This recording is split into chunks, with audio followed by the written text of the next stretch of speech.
Kita sudah sampai di ujung kelas saya. Terima kasih sudah mengikuti dari awal sampai akhir. Mungkin kalau kita simpulkan secara utuh adalah menjadi public speaker itu penting sekali, apapun pekerjaannya.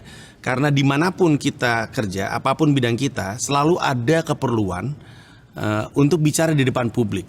Dan mengasah kemampuan kita bicara di depan publik akan memberi peluang-peluang baru untuk kita. Bahkan di kantor pun orang yang dikasih kepercayaan untuk bicara di depan orang banyak, biasanya kelak mendapatkan kepercayaan untuk mendapatkan jabatan-jabatan penting. Kadang pemimpin. Nah, ada banyak yang kita mesti pelajari, tapi secara umum menjadi seorang public speaker itu banyak sekali aspek yang sifatnya psikologis. Kemampuan kita mengenal diri kita sendiri, kemauan kita untuk berdamai dengan kekurangan kita sendiri, kemampuan untuk meraba perasaan penonton, dan kemauan untuk mengakomodir perasaan penonton. Di luar itu adalah hal-hal teknis yang kita bisa pelajari sama-sama, karena saya percaya kerja keras akan mengalahkan bakat ketika bakat tidak bekerja keras. Nah, saya bukan datang dari lingkungan public speaker. Bapak saya malah kalau ngomong bikin orang tersinggung mulu.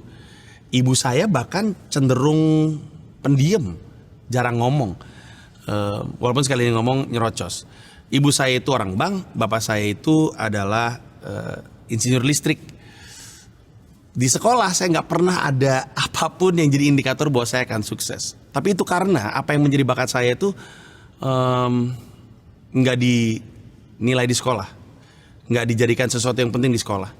Jadi yang ingin saya sampaikan adalah hidup kita itu ya, takdirnya tidak ditentukan dari bagaimana hidup kita dimulai, tapi bagaimana hidup dijalankan.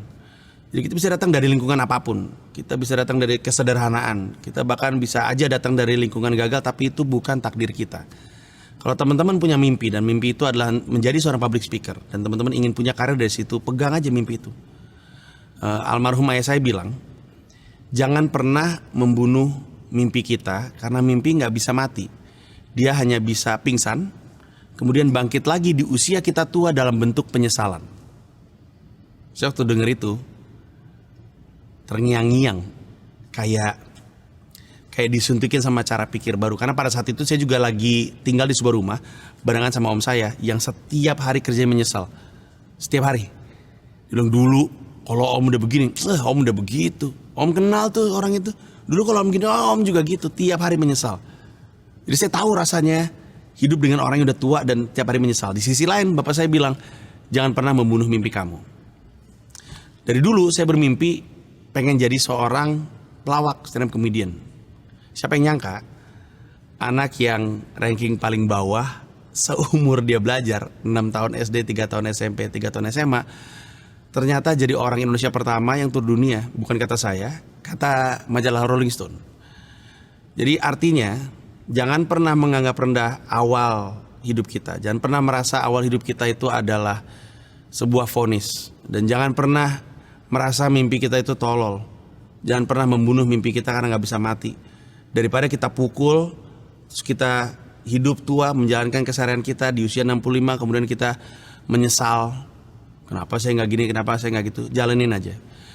Dan moga-moga dengan ilmu baru yang teman-teman punya, yang Anda punya dari kelas ini, bisa jadi manfaat dan bisa menjalani karir. Siapa tahu Anda juga bisa menjalani mimpi Anda dan mencapai apapun yang selama ini Anda cita-citakan dari menjadi seorang public speaker. Saya Panji Pragiwaksono, terima kasih dan selamat berjuang.